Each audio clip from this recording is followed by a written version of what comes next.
पीड़ितों को सबसे बड़ी बात यह है, उन पीड़ितों को फर्जी पट्टा देकर उनके मान और सम्मान को ठेस पहुंचाइए, क्योंकि उनको ठगने का काम किया है। तो 50 साल से सिर्फ फर्जी वाला करके और हमें आपको लड़ा के, एक दूसरे को लड़ा के, फर्जी वाला करके और पुलिस प्रशासन के दबाव बना करके हमेशा लड़ाई खिड़ा की राजनीति की है।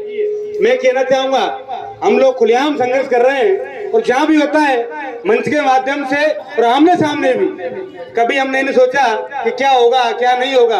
हमने विरोध करने में कभी कोई कसर नहीं छोड़ी। तो मैं तो आप सबसे आग्रह करता हूँ कि एक बार आप लोग पूरे तन मन धन से लग जाइए और मैं समझता हूँ इस राजा खेड़ा की दशा तय होने में कोई समय नहीं लगेगा। लेकिन एक बार हमें लगना पड़ेगा अपने स्वार्थ के काम, कि मेरा कोर्ट से काम बिगड़ जाएगा या मुझे पुलिस में पकड़वा देगा या मेरा काम नहीं होगा। 1-2 साल के लिए कामों को, स्वार्थ को छोड़ दीजिए और ये मान लीजिए कि हम इस राजा खेड़ा की आजादी की लड़ाई लड़ रहे हैं, आजादी राजा खेड़ा के संघर्ष की लड़ाई लड़ रहे हैं हम लोग इस राजा खेड़ा में। और अपने बच्चों के भविष्य की लड़ाई को सोचिए, हम अपने बच्चों का भविष्य तय कर रहे हैं। तो मैं समझता हूँ जितना खोज लेंगे और स्वार्थ की राजनीति को बंद कर देंगे, उसने राजा खेड़ा आजाद हो जाएगा। और जो यहाँ का विधायक है वो विधायक यहाँ से दिल्ली और जयपुर चला जाएगा, लौट के आपके बीच में नहीं आएगा। एक व्यक्ति के 500 वोट होते हुए भी आपके कई समाजों के 33,000 वोट हैं यहाँ, और 500 वोट का आदमी 50 साल से राज कर रहा है। ये सोचने का विषय, सोचिए इस बात को, जोर डालिए कि 500 वोट का आदमी 50 साल से किस तरह से राज कर रहा है, कैसे कर रहा है और क्यों कर रहा है, ये सोचना पड़ेगा आपको।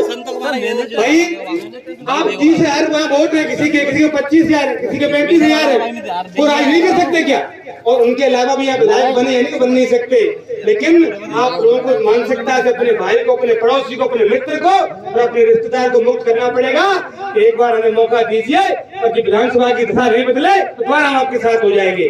लेकिन जो भाई यहाँ बहुसंख्य समाज में रहते हैं उनको सोचना पड़ेगा और लोगों से और जातियों से और अपने भाइयों से प्रेम करना पड़ेगा, तो समझाना पड़ेगा हम आपके साथ खड़े हैं। अगर कोई बात होती है तो हम तन मन धन से साथ रहेंगे।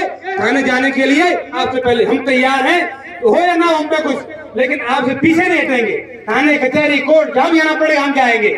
और सामने आमने सामने की बात आएगी तो मैं समझता हूँ आमने सामने तो बात ही नहीं होनी चाहिए।